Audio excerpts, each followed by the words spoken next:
وخلق منها زوجها وبث منهما رجالا كثيرا ونساء واتقوا الله الذي تساءلون به والأرحام إن الله كان عليكم رقيبا يا أيها الذين آمنوا اتقوا الله وقولوا قولا سديدا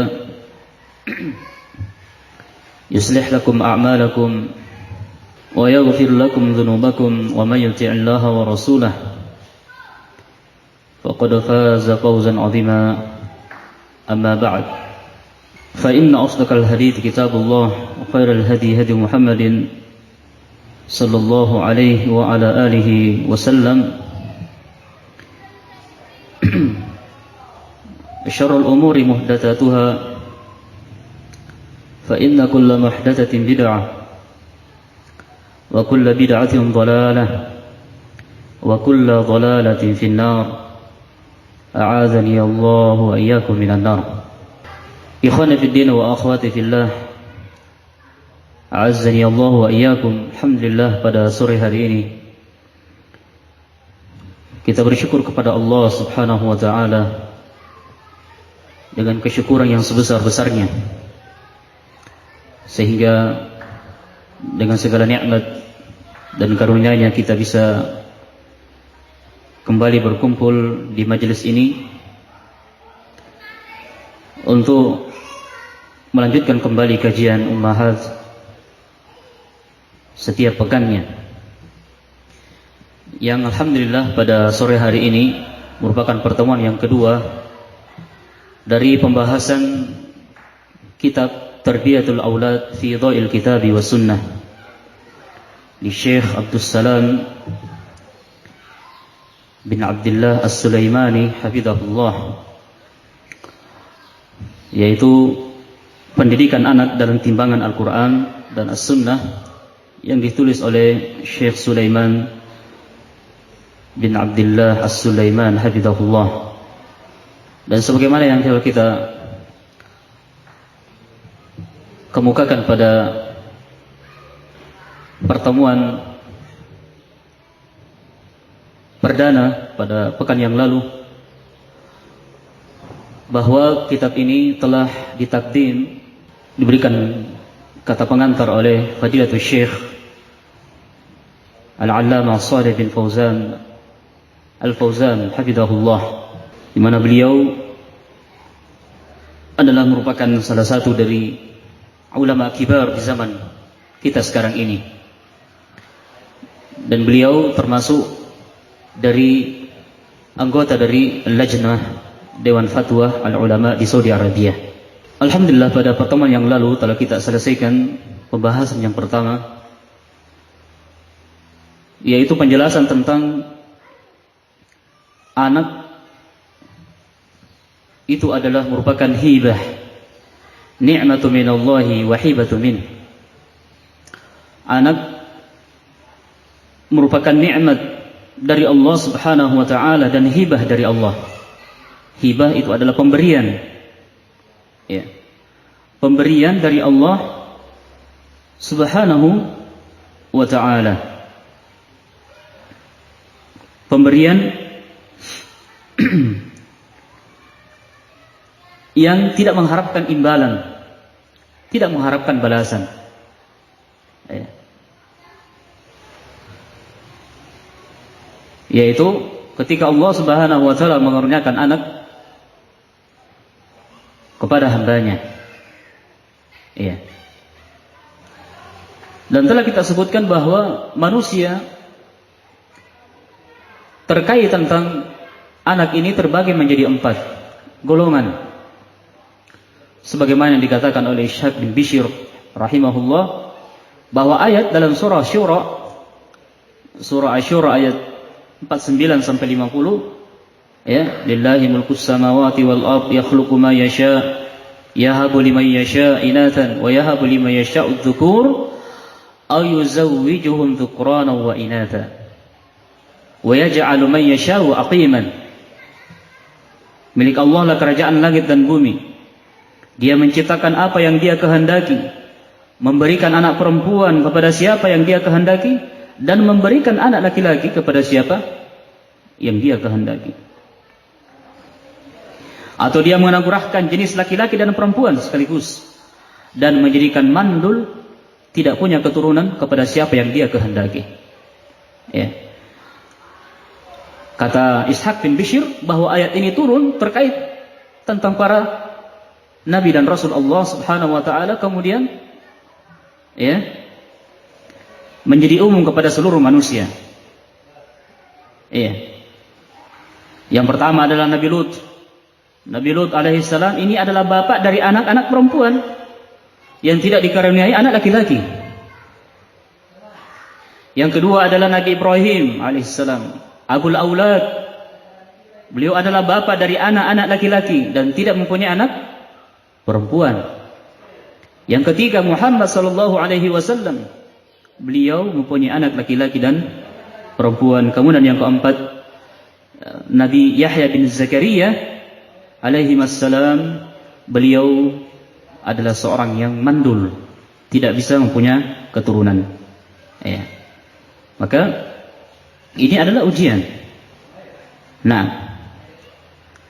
ketika kita diberi ujian oleh Allah Subhanahu wa taala, maka kita akan berada dalam salah satu dari 4 keadaan Nabi dan Rasul Allah Subhanahu wa taala ini. Apakah dia hanya mempunyai anak laki-laki saja, ataukah dia hanya mempunyai anak perempuan, atau dia mempunyai anak laki-laki dan perempuan, atau bahkan dia tidak punya keturunan, maka telah mendahului kita para nabi dan rasul Allah Subhanahu wa taala telah diuji ya oleh Allah Subhanahu wa taala. Maka seharusnya kita setelah berusaha semaksimal mungkin, kemudian kita tawakal Allah, menyerahkan hasilnya kepada Allah Subhanahu wa taala. Jangan sampai kita salah di dalam mencari jalan. Nah, menempuh jalan-jalan yang tidak syar'i, datang kepada para dukun, datang kepada paranormal, mencari jalan gimana caranya supaya dapat keturunan. Ya, dia hanya ingin anak laki-laki, datang kepada paranormal, atau dia ingin yang sebaliknya. Maka ini adalah perkara yang tidaklah diperbolehkan di dalam agama. Bersabar, karena telah berlalu bersama kita para nabi dan rasul Allah Subhanahu wa taala telah diuji. Nah, sebagaimana 4 jenis manusia yang telah disebutkan oleh Ishaq bin Bishr rahimahullahu taala terkait tafsir dari firman Allah Subhanahu wa taala dalam surah Asy-Syura ayat 49 sampai 50. Kita lanjutkan pembahasan kita pada pertemuan yang kedua. Baik, bismillahirrahmanirrahim. Qala Syekh Al-Muallif hafizahullah taala, al-auladu zinatun wa fitnah. Anak itu adalah perhiasan sekaligus menjadi fitnah. Anak itu sebagai perhiasan dan sebagai fitnah. Ya. Al-awwal, al-auladu zinatun. Yang pertama, anak sebagai perhiasan. Ya, dikatakan bahwa anak itu sebagai perhiasan. Perhiasan yang disenangi oleh manusia, khususnya para orang tua. Qala ta'ala, Allah Subhanahu wa ta'ala berfirman dalam surah Al-Kahfi ayat 46, al-mal wal banuna zinatul hayatid dunya wal baqiyatus solihatu khairun 'inda rabbika thawaban wa khairun amala. Harta dan anak-anak adalah perhiasan kehidupan dunia, tetapi amal kebajikan yang terus menerus adalah lebih baik pahalanya di sisi Tuhanmu, serta lebih baik untuk menjadi harapan. Ya. Wa qala ta'ala, zuyina lin-nasi hubbus syahwati minan nisa'i wal banin. Dan Allah Subhanahu wa taala berfirman dalam surah Ali Imran ayat 14, dijadikan terasa indah dalam pandangan manusia cinta terhadap apa yang diinginkan. Apa itu? Berupa perempuan-perempuan dan anak-anak. Ya. Jadi dia cinta terhadap apa? hal tersebut terhadap wanita dan anak-anak. Dan ini merupakan fitrah manusia. Ya. Merupakan fitrah manusia. Bahwasanya mereka ini cinta kepada wanita, cinta kepada anak-anak. Termasuk adalah cinta kepada anak-anak. Nah, sehingga ini keadaan yang pertama, anak itu sebagai perhiasan. Anak itu sebagai sesuatu yang didambakan oleh manusia. Ya. Setiap suami istri pasti mendambakan, dikaruniakan kepadanya buah hati. Itulah anak. Maka dikatakan bahwa yang pertama, anak itu sebagai perhiasan. Sesuatu yang disenangi oleh manusia, sesuatu yang didambakan, yang diinginkan oleh manusia, khususnya mereka-mereka yang telah melangsungkan pernikahan. Khususnya mereka yang telah melangsungkan pernikahan. Ats-tsani, kemudian yang kedua, al-auladu fitnah. Ya. Anak juga bisa menjadi fitnah. Anak juga bisa menjadi cobaan bagi manusia. Menjadi cobaan bagi manusia. Qala ta'ala, Allah Subhanahu wa ta'ala berfirman, "Innama amwalukum wa auladukum fitnah, wallahu 'indahu ajrun 'azim."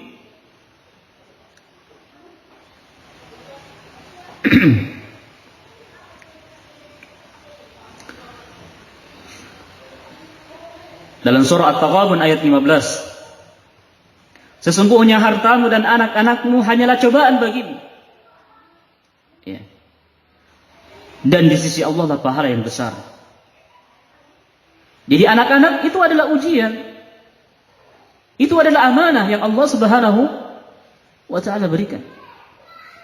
Sehingga karena itu adalah amanah, itu adalah ujian dari Allah Subhanahu wa ta'ala, maka hendaklah seorang berupaya untuk memenuhi amanah tersebut, menjalankan amanah tersebut, bersabar dengannya.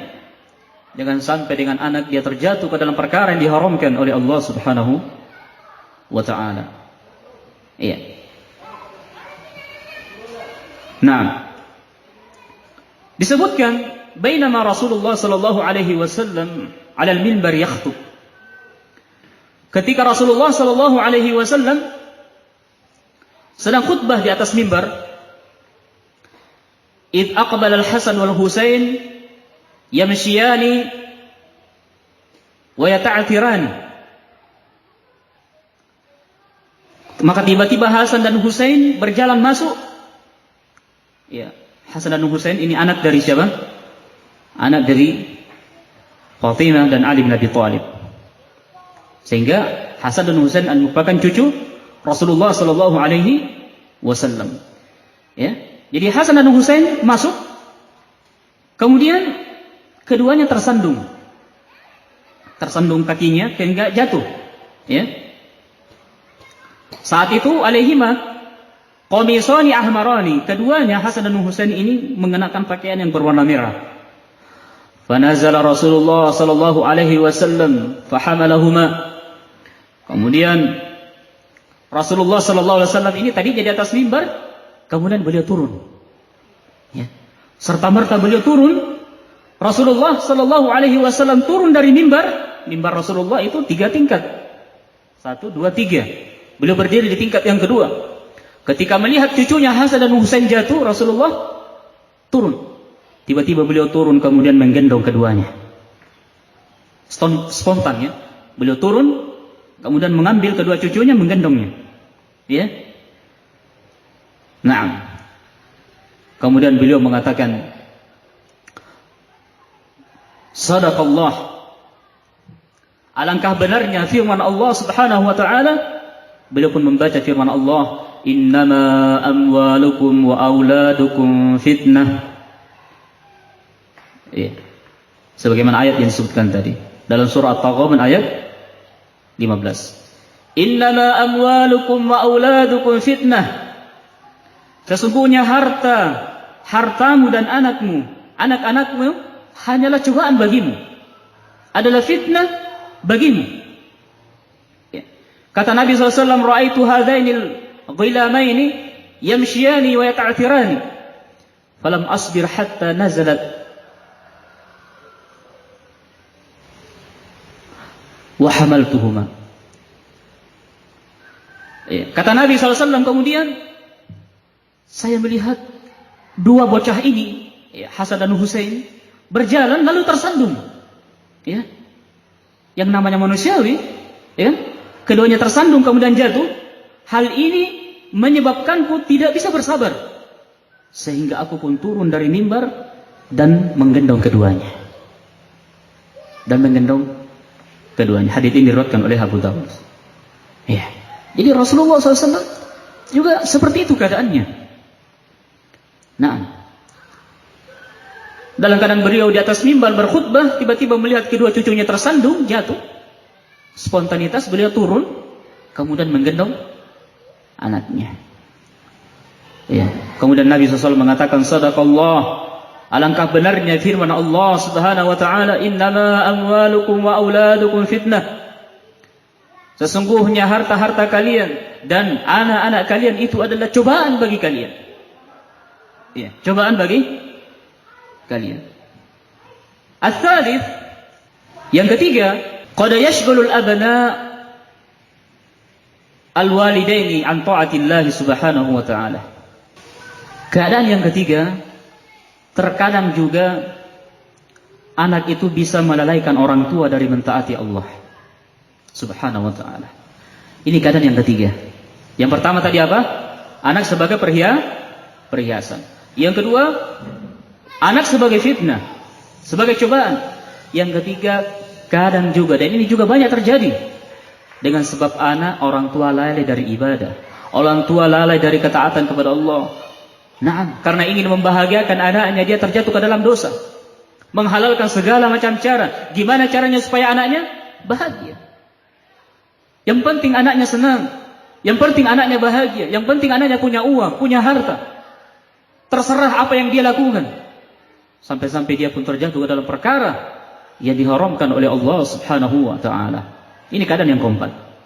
Keadaan yang ketiga, Qala ta'ala, Allah Subhanahu wa ta'ala berfirman dalam surah Al-Munafiqun ayat ke-9. Surah Al-Munafiqun ayat yang ke-9. Ya ayyuhalladzina amanu la tulhikum amwalukum wala auladukum an dzikrillah wa man yaf'al dzalika fa ulaika humul khasirun. Dalam surah Al-Munafiqun ayat ke-9. Wahai orang-orang yang beriman, janganlah harta bendamu dan anak-anakmu melalaikan kamu dari mengingat Allah. Dan barang siapa yang berbuat demikian, maka mereka itulah orang-orang yang merugi. Ini peringatan. Peringatan dari Allah Subhanahu wa ta'ala. Janganlah harta-harta kalian dan anak-anak kalian melalaikan kalian dari zikir, melalaikan kalian dari apa? Dari beribadah kepada Allah Subhanahu wa ta'ala. Ya. Sehingga Allah Subhanahu wa ta'ala mengancam, "Wa man yaf'al dzalika fa ulaika humul khasirun." Barang siapa yang berbuat demikian, maka mereka itulah orang-orang yang merugi. Dan ini hukum. Ya. Hukum yang disebutkan oleh Allah Subhanahu wa ta'ala tentang siapa? Orang-orang yang lalai dari ibadah disebabkan karena anaknya. Wa may yaf'al dzalika. Wa may yaf'al dzalika. Siapa yang melakukan demikian dengan sebab anaknya, dia melalaikan dari ibadah kepada Allah Subhanahu wa ta'ala, fa ulaika humul khasirun. Maka mereka itulah orang-orang yang merugi. Mereka itulah orang-orang yang merugi. Wa qala ta'ala, dan Allah Subhanahu wa ta'ala berfirman, sebutkan dalam At-Taghabun, surah At-Taghabun ayat 14. Ya. Ya ayyuhalladzina amanu inna min azwajikum wa auladikum aduwwan lakum fahdharuhum. Wahai orang-orang yang beriman, sesungguhnya di antara istri-istrimu dan anak-anakmu ada yang menjadi musuh bagimu. Ada yang menjadi musuh bagimu. fahdharuhum, maka berhati-hatilah kamu terhadap mereka. Kenapa bisa menjadi musuh? Nah, karena dengan sebab keluarganya, dengan sebab istrinya, dengan sebab anak-anaknya, dia lalai dari ibadah. Dia terjatuh ke dalam dosa. Dia terjatuh ke dalam perkara yang diharamkan oleh Allah Subhanahu wa ta'ala. Maka diingatkan. Ini peringatan dari Allah Subhanahu wa ta'ala.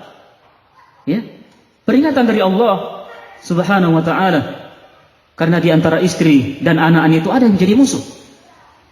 Nah, bukannya malah istri ini membantu suaminya untuk beribadah kepada Allah, justru istrinya melalaikan dia dari ibadah kepada Allah. Semakin dia jauh. Nah, melakukan pernikahan diinginkan adalah agar dia bisa beribadah dengan baik kepada Allah Subhanahu wa ta'ala bersama dengan istri dan anak-anaknya. Namun ternyata waliyadu billah, dengan pernikahan ini justru dia semakin jauh dari Allah Subhanahu wa ta'ala. Ya, tidak ada waktu lagi untuk belajar. Tidak ada waktu lagi untuk salatul jamaah. Kenapa? Ya, di dalam kamar terus dengan istrinya. Nah, tidak mau tinggal anaknya. Ya. Akhirnya terjatuh. Karena begitu semangat ingin membahagiakan anak dan istrinya, terjatuh ke dalam perkara yang haram. Menghalalkan segala macam cara. Ya, yang penting anak istrinya bahagia. Maka di sini diingatkan oleh Allah Subhanahu wa ta'ala, sesungguhnya di antara istri-istrimu dan anak-anakmu ada yang menjadi musuh bagimu. Maka berhati-hatilah kamu terhadap mereka. Berhati-hatilah kamu terhadap mereka. Wa qala sallallahu alaihi wasallam, Rasulullah sallallahu alaihi wasallam bersabda, al auladu, ya, majbanatun mabkhalah. Anak itu penyebab sifat pengecut dan kekikiran. Ya. Kalau majbanah itu ya khawfu minal jihad. Nam khasyatul maut. Ini sifat pengecut. Ya. Kenapa? Karena dia enggan untuk berjihad karena takut mati. Mabkhalah, mabkhalatun yamtani'u 'anis shadaqah min ajli al-infaq 'ala al-atfalihi. Kekikiran ini, sifat kikir ini adalah terhalang dari bersedekah lantaran menafkahi anak-anaknya. Ya, lantaran menafkahi anak-anaknya. Hadits ini diriwayatkan oleh Imam Ahmad dalam Al-Musnad, ya, juga diriwayatkan oleh Ibnu Majah dari Ya'la bin Murrah Al-Amri radhiyallahu an. Nah, dengan redaksi sesungguhnya anak itu penyebab pengecut dan kekikiran. Ya, dan disebut oleh para ulama, apa maksud bahwasanya sesungguhnya anak itu penyebab pengecut dan kekikiran? Apa maksudnya? Ya, jelaskan oleh para ulama, karena anak itu merupakan tempat atau sebab munculnya rasa pengecut dan kikir. Munculnya rasa pengecut dan kikir. Ya. Yaitu anak-anaklah yang menyebabkan seseorang itu menjadi kikir dan penakut, serta menyeru kepada dua sifat buruk ini. Sehingga orang tuanya menjadi pelit, menjadi kikir, ya, terhadap hartanya, dan meninggalkan jihad karena takut mati. Ini semua lantaran anak-anaknya. Ya. Sehingga dikatakan anak itu kadang melalaikan dia dari ibadah ketaatan kepada Allah Subhanahu wa ta'ala. Nah, kemudian pembahasan berikutnya disebutkan oleh penulis hafizahullah, du'aul anbiya was salihina bidzurriyyah. Doa para nabi dan orang soleh di dalam meminta keturunan. Jadi para nabi dan rasul Allah Subhanahu wa ta'ala dan orang-orang soleh dahulu, mereka itu banyak berdoa kepada Allah Subhanahu wa taala. Berdoa agar diberikan keturunan yang soleh dan solehah. Ya. Berdoa agar diberikan anak yang baik, anak yang nantinya bisa menjadi mesin pencetak amalan yang berjalan secara otomatis. Itulah anak yang soleh dan solehah. Ya. Selama orang tuanya ini hidup sampai dia meninggal dunia, anaknya ini akan mengalir, pahala itu akan mengalir kepada kedua orang tuanya. Bukankah ini nikmat? Ya. Bukankah ini karunia yang besar? Sehingga pertama kali seorang itu harus banyak berdoa. Lihat para nabi dan rasul Allah, orang-orang saleh dahulu, mereka banyak berdoa kepada Allah. Nah, di antara doa disebutkan bagaimana doa Nabi Zakaria alaihissalam. Iya. Nabi Zakaria alaihissalam disebutkan dalam surah Ali Imran ayat 38. Hunalika da'a Zakaria rabbah qala rabbi hab li min ladunka dzurriyyatan thayyibah innaka sami'ud du'a. Di sanalah Zakaria, yakni Nabi Zakaria alaihissalam, berdoa kepada Tuhannya, kepada Allah Subhanahu wa taala, seraya berkata, "Ya Tuhanku, berilah aku di sisi Engkau seorang anak yang baik, anak yang saleh, salehah. Sesungguhnya Engkau Maha mendengar doa. Innaka sami'ud du'a, sesungguhnya Engkau Maha mendengarkan doa."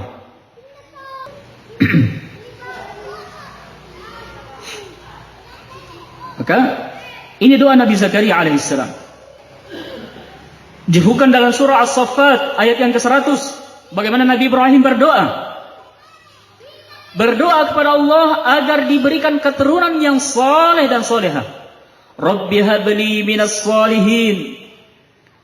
Wahai Rabbku, anugerahkanlah kepadaku seorang anak yang termasuk orang-orang yang saleh. Ya. Maka ini adalah doa. Ad-du'a wal ibadah. Doa itu adalah ibadah.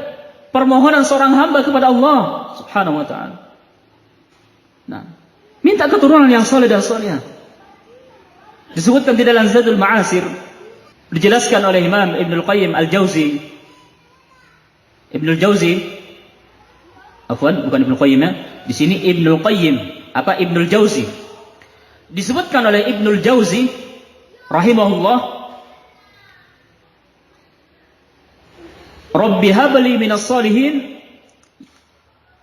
wahai Rabbku, anugerahkanlah padaku anak yang saleh, yaitu anak yang saleh yang nantinya termasuk jajaran orang-orang yang saleh. Juga dikatakan oleh Imam Syaukani rahimahullah, apa yang dikatakan oleh para pakar tafsir, ya Rabb, wahai Tuhanku, anugerahkanlah padaku anak yang saleh yang termasuk jajaran orang-orang yang saleh, yang bisa semakin menolongku untuk taat padamu. Jadi yang namanya keturunan, terutama yang saleh, ya, bisa membantu seseorang semakin taat kepada Allah Subhanahu wa taala. Ini adalah laki-laki saleh. Nah, jadi anak yang saleh dan salehah ini adalah anak yang akan membantu orang tuanya taat kepada Allah Subhanahu wa ta'ala. Sehingga ini yang kita minta. Jangan anak yang toleh. Ya, kalau anak yang toleh itu sebaliknya, anak yang tidak baik. Ya. Jadi yang kita minta adalah anak yang saleh, salehah. Ini akan membantu kita untuk melaksanakan ketaatan kepada Allah Subhanahu wa ta'ala. Nah, disebutkan seorang yang telah dewasa dan menginjak usia 40 tahun memohon pada Allah Subhanahu wa taala. Ya, dalam surah Al-Ahqaf ayat 15. Surah Al-Ahqaf ayat 15. Ya. Rabbi auzi'ni an ashkura ni'mataka allati an'amta 'alayya wa 'ala walidayya wa an a'mala salihan tardahu wa aslih li fi dhurriyyati inni tubtu ilaika wa inni minal muslimin. Wahai Rabbku, tunjukilah aku untuk mensyukuri nikmat-Mu yang telah Engkau berikan kepadaku dan kepada ibu bapakku, dan supaya aku dapat berbuat amal yang saleh yang Engkau ridhai.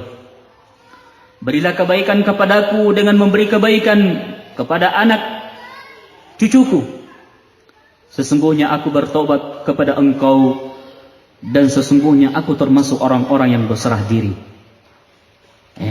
Orang-orang yang berserah diri.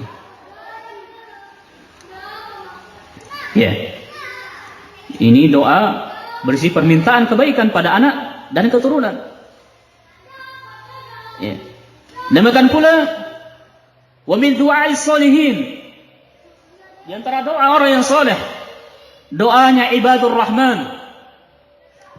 Doanya ibadur rahman, para hamba-hamba Allah yang Maha Pengasih. Dia berdoa, sebut dalam surah Al-Furqan.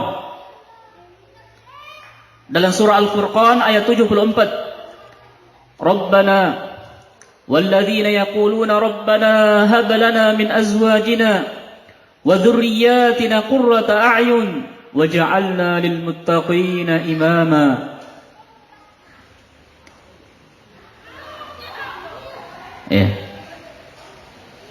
Ini ibadur rahman, hamba-hamba ar-rahman berdoa. Rabbana hab lana min azwajina wa dhurriyyatina qurrata a'yun waj'alna lil muttaqina imama. Wahai Rabb kami, anugerahkanlah kepada kami istri-istri kami dan keturunan kami sebagai penyenang hati kami. Sebagai penyenang hati kami. Dan jadikanlah kami imam bagi orang-orang yang bertakwa.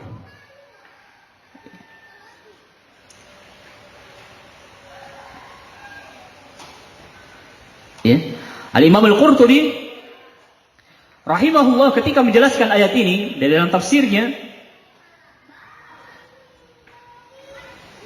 "Laisa syai' aqarru lil 'ainil mu'min min an yara zawjatahu wa auladahu muti'ina lillahi azza wa jalla."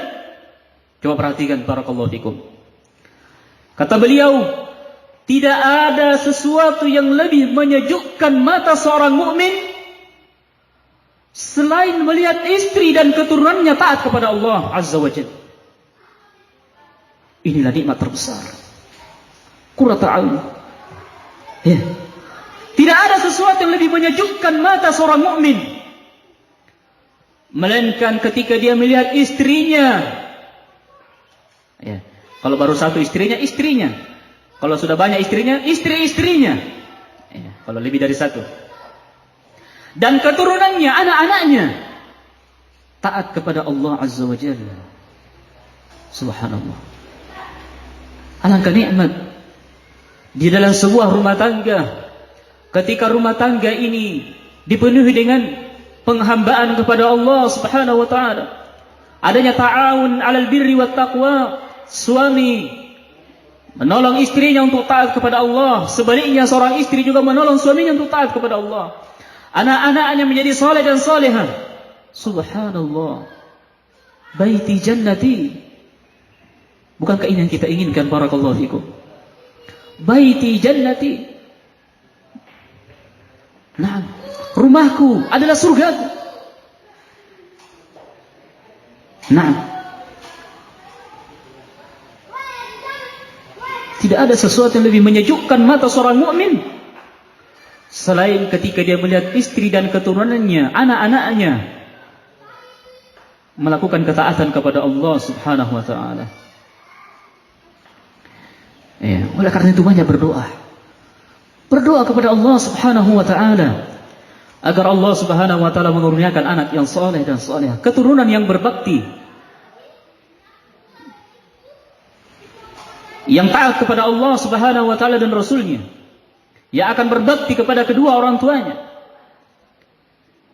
Nabi kita Rasulullah sallallahu alaihi wasallam pernah mendoakan anak Ummu Sulaim. Siapa anak Ummu Sulaim? Beliau adalah Anas bin Malik radhiyallahu anhuma. Apa doanya? Nabi sallallahu alaihi wasallam mendoakan Anas bin Malik, Allahumma akthir malahu wa waladah wa barik lahu fima a'taitahu. Ya Allah, perbanyaklah harta dan anaknya, serta berkahilah apa yang Engkau kurniakan padanya. Ya. Ini doa Nabi kepada Anas bin Malik, dan ini dikabulkan oleh Allah Subhanahu wa taala. Beliau mendapatkan keturunan yang banyak, berumur 100 lebih, ya. Dibanyakkan hartanya anaknya. Ya.